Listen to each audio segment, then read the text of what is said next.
माँ का ऋण ना कोई साधु नहीं उतार सकता। आद्य शंकराचार्य जी के बारे में सुनाऊं, सुनो। कोई कितना भी बड़ा साधु बन जाए, संत बन जाए, जगत गुरु बन जाए, शंकराचार्य बन जाए, लेकिन यदि उनकी माँ उन्हें मिल जाए तो लेट करके प्रणाम करते हैं अपनी माँ को। तुम साधु बन गए, माँ का ऋण थोड़ी चुका पाओगे। माँ से बड़ा थोड़ी कोई साधु है, माँ से बड़ा थोड़ी कोई संत है। आद्य शंकराचार्य जी जब सन्यास लेने लग गए तो उनकी माँ ने कहा, बेटा शंकर, उस समय उनका नाम था शंकर, बेटा शंकर, बेटा तू जा रहा सन्यास लेकर, बता तेरी माँ का ख्याल कौन रखेगा बेटा। तब आद्य शंकराचार्य जी ने कहा, माँ जब तू मुझे याद करेगी मैं आ जाऊंगा। आद्य शंकराचार्य जी हैं इतने बड़े साक्षात शिव के अवतार हैं, लेकिन उन्होंने बार बार अपनी माँ के चरणों में माथे को रखा है। उनके जैसा कोई ज्ञानी नहीं, उनके जैसा कोई विद्वान नहीं, उनके जैसा कोई तपस्वी नहीं, लेकिन वो तपस्वी साधु माँ के चरणों में माथा रखे बैठा है। इसलिए माँ का ऋण कभी किसी से नहीं उतारा जा सकता, कभी चुकाया नहीं जा सकता। संसार में ऐसी कोई दौलत ही नहीं है जो दे करके माँ के ऋण को चुकाया जाए। इसलिए माँ बाप के ऋणी रहो और सेवा करके ऋण को चुकाओ। मानो इस बात को कि हम माँ बाप के ऋणी हैं। ज्यादा घमंड में ना चलो। माँ के लिए कुछ बेहतर सोच सकते हो। माँ जिंदा है तो वृंदावन लाओ, तीर्थ यात्रा कराओ। माँ मर गई तो मरी हुई माँ के लिए भागवत जी के पाठ कराओ, पोथी पाठ कराओ कि भाई हम भी अपने माँ बाप के लिए कोई शुभ कार्य करेंगे। अभी जैसे यहाँ भागवत जी के पोथी पाठ बैठे हैं, आप भी आगामी 5 मार्च से भागवत जी के पोथी पाठ बैठेंगे, आप भी बिठलवा सकते हैं।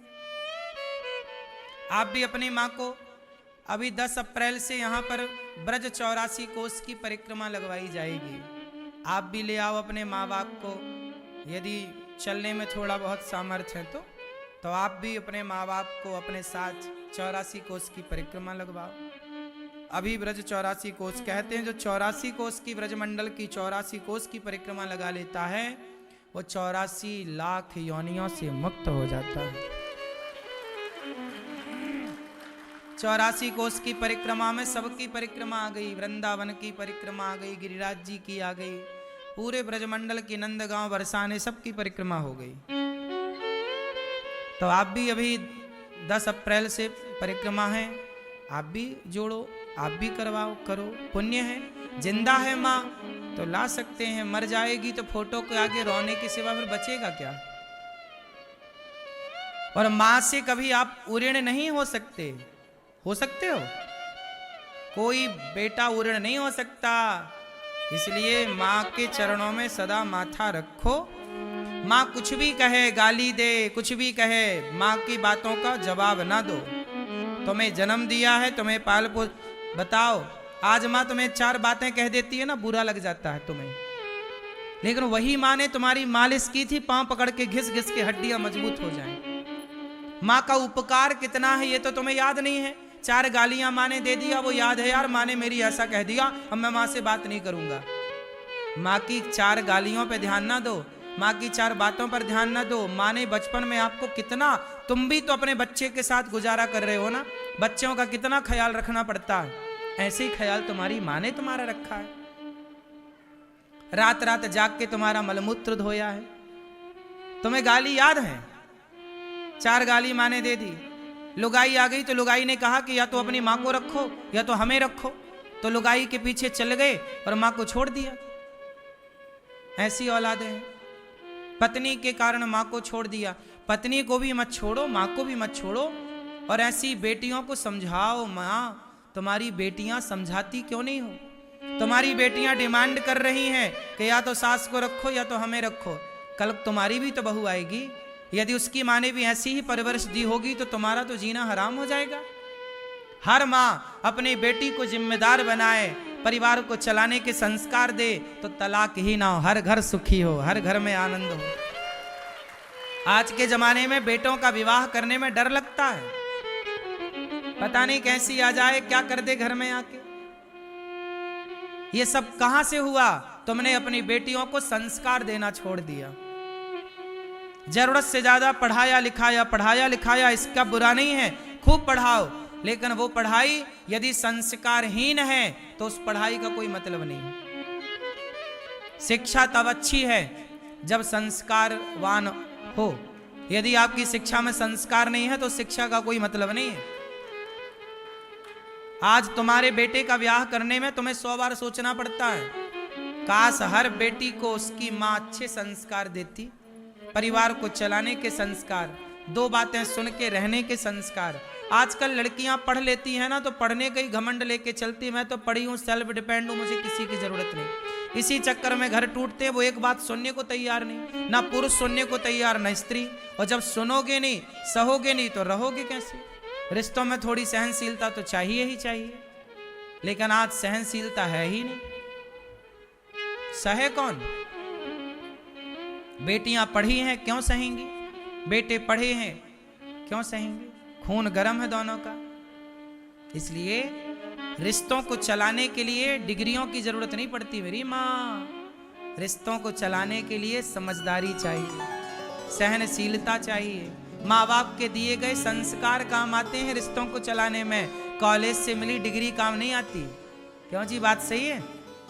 रिश्तों को चलाने में डिग्रियां काम ना करेंगी, माँ बाप के दिए गए संस्कार काम करेंगे। इसलिए हर बेटी को ऐसा पढ़ाओ कि वो ऐसा ना कहे कि तुम अपनी माँ को रखो या हमें रखो। सिखाओ अपनी बेटियों को कि सास माँ है, ससुर पिता है, पति भगवान है। माता सीता को राम जी कह रहे हैं, सादर सास ससुर पद पूजा, यही ते अधिक धर्म नहीं दूजा। यही ते अधिक धर्म नहीं दूजा, सादर सास ससुर पद पूजा। ये राम कह रहे हैं रामचरितमानस में, सीता को समझा रहे हैं, सीता तुम वनवास ना जाओ। यदि तुम रहोगी ना सीता, तो हमारे माता पिता जीवित रहेंगे, दशरथ जी और माता कौशल्या। यदि तुम भी चली गई तो हमारे पिताजी रह ना पाएंगे। तब सीता मैया बोली कि प्रभु ठीक है, मैं रुक जाती हूँ, आपके माँ बाप तो जिंदा रह जाएंगे, लेकिन आप 14 वर्ष बाद लौटेंगे तो मैं आपको जीवित ना मिलूंगी। इसलिए फिर सीता मैया को ले जाना पड़ा। लेकिन राम जी सब स्त्रियों को ये बता रहे हैं कि सास ससुर की सेवा से बड़ा कोई पुण्य नहीं है। और सास ससुर क्यों, मैं रिश्तों की बात नहीं करता, बूढ़ों की बात करता हूं। हर बूढ़ा, हर बुजुर्ग असहाय हो जाता है। बूढ़ा कैसा हो जाता है? चल नहीं पाता ना बुढ़ापे में, लाठी लेके चलना पड़ता है। बुढ़ापे में 80 साल की बूढ़ी मैया को भोजन बनाना कहाँ आएगा, हाथ कांपने लग जाते हैं। तो बहू ना बना के देगी। और तुम्हारी सास से भोजन बनाना बुढ़ापे में नहीं आता, हाथ कांपते हैं, शरीर असमर्थ हो जाता है, खड़ा नहीं रहा जाता, बैठे नहीं रहा जाता, शरीर कमजोर पड़ जाता। तब बहू ना देगी बना के। जब तुम असमर्थ थे तब तुम्हारी माँ ने तुम्हें बना बना के खवाया, तुम्हारी माँ ने तुम्हारा पेट भरा। अब माँ बाप असमर्थ हैं तो तुम उनका पेट भरो, यही तो हिसाब है। अब हिसाब तुमने चुकाया नहीं तो ऋण तुम पे चढ़ा रहेगा और वो भोगना पड़ता है। इसलिए हिसाब किताब क्लियर करते चलो, चाहे माँ बाप का ही हिसाब किताब क्यों ना हो।